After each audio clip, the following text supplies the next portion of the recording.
tracking the impact of Hurricane Milton on Central Florida. You're listening to The Wrap from Central Florida Public Media. I'm Brendan Byrne. Hurricane Milton made landfall on the Gulf Coast of Florida Wednesday night, and during its roughly 8-hour trek across the state and into the Atlantic, it left in its path tornadoes, wind damage, power outages, and flooding. While many Central Florida counties were spared the worst of the storm, Milton brought high winds and flooding to Volusia County, where officials report 4 deaths and flooding in neighborhoods that had previously flooded during Ian. And water managers are eyeing the potential of more flooding in the coming days as rivers and lakes continue to peak. We'll hear these stories, plus a look at the recovery efforts here locally and how the federal government is stepping in to help. That's ahead on The Wrap. The big stories this week from Central Florida Public Media.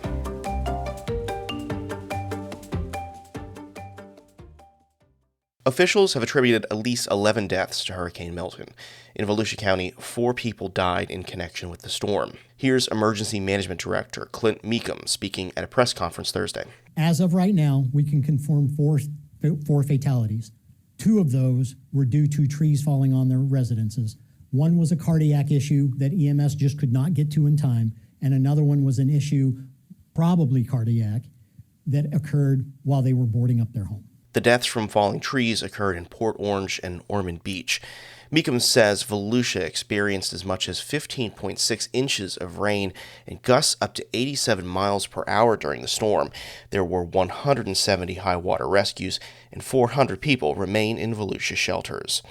Jackie Clark, a Volusia County resident in the rural community of Tomoka Farms Villages, says her family took every precaution ahead of the storm, plugging up dryer vents and setting up floodgates and sandbags.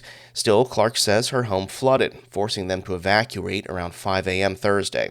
This was really overwhelming.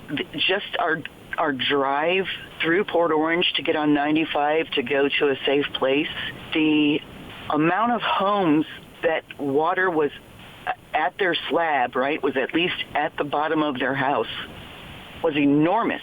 Clark said she had to crawl through a window to escape once water started rushing in through the doors of her home. Although Hurricane Milton is officially out of Central Florida, the powerful storm's impacts here in the region will likely last for weeks to come, including flooding along some parts of Florida's longest river, the St. Johns, which winds more than 300 miles from Indian River County to Duval County, where it enters the Atlantic Ocean. Ashley Avett with the St. Johns River Water Management District says the wind pattern of this particular storm is making flooding conditions worse.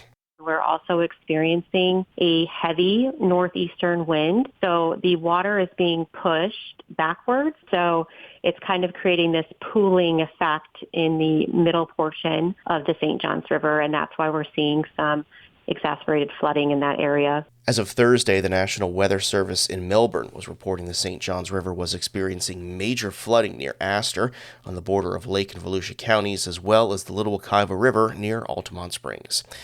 More local news stories on our website. Visit cfpublic.org. Our coverage of the impacts of Hurricane Milton continues on air and online. The Central Florida Public Media News Team is checking in on residents recovering from the storm and monitoring the long-lasting impacts of flood in the region. Stay listening and check out our website. Visit cfpublic.org for more. We also have a text-only site. If you have limited bandwidth, you can visit cfpublic.org/text. Florida is beginning Hurricane Milton recovery efforts just weeks after Hurricane Helene made landfall in the state. FEMA has about $7 billion to help victims of both storms. Part of these recovery efforts include making sure roadways and airports are up and running, and gas stations are fully restocked again in the state. Central Florida Public Media's Danielle Pryor spoke with U.S. Department of Transportation Secretary Pete Buttigieg about these efforts. I wanted to ask you first about relief and recovery and what the federal government might be doing. We've seen the hurricane pass through now, and just curious as to what we could expect to see here in Florida. Well, the administration has been preparing for this for days, and now all of those preparations and all of those personnel are kicking in to support the recovery effort. From a transportation perspective, there are really 3 sets of tools that we can offer. One of them is funding, and we will be ready to quickly turn any requests that come in for emergency relief dollars. Yeah, a second is regulatory relief, things like flexibility on trucking regulations that help get goods and supplies to where they need to be.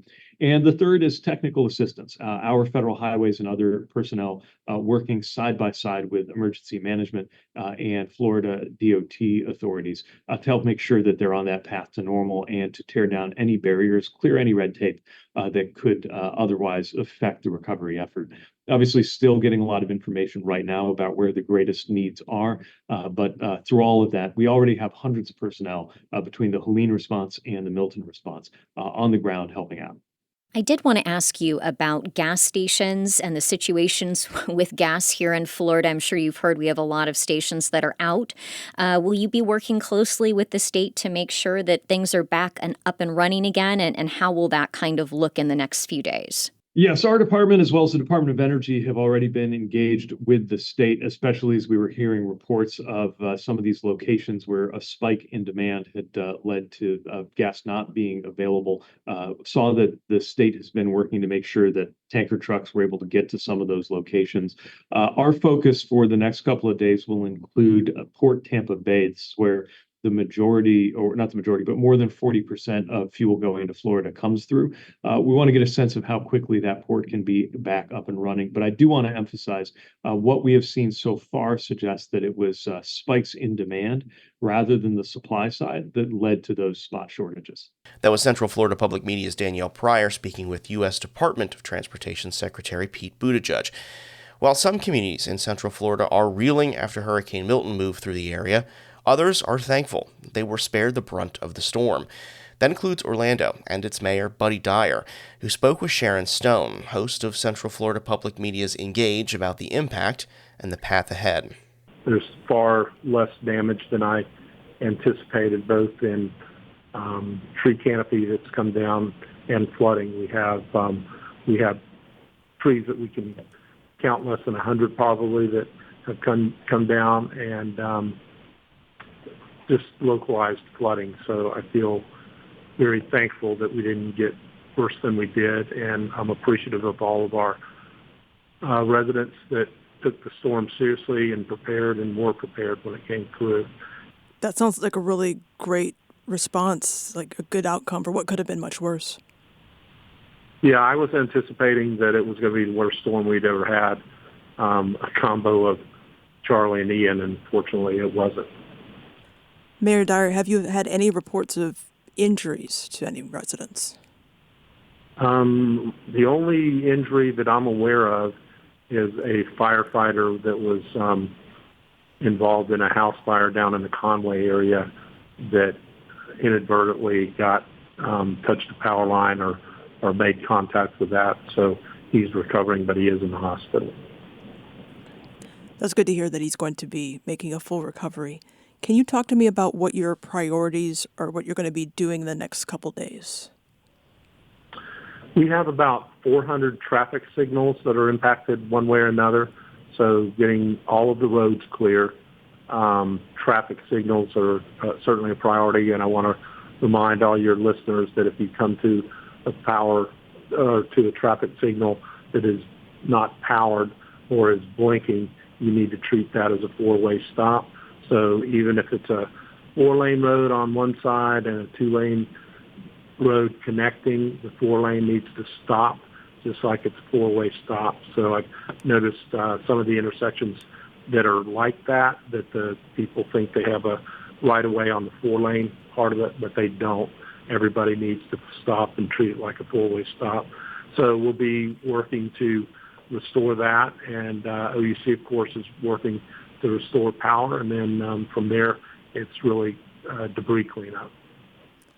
And we know in this community, we can really come together in Orlando, and disasters can really, at times, bring out the best in people. Have you encountered that in the community? How are they responding?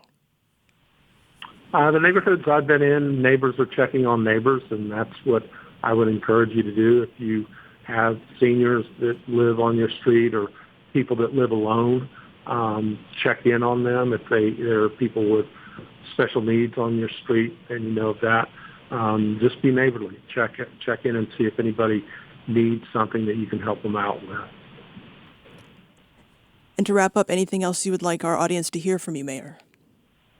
Again, I'm just thankful to the citizens of Orlando that all took this storm very seriously. We were lucky that it did not hit us in the way that we had anticipated. So let's all be thankful for that. And this is probably the last storm we're going to see this season. So enjoy this fall weather we got as a result of it.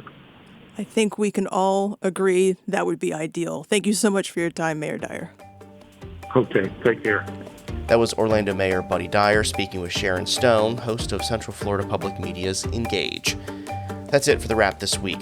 This podcast is produced by Central Florida Public Media with assistance from News Director LaToya Dennis and Digital Director Ryan Ellison. I'm Brendan Byrne. This is The Wrap.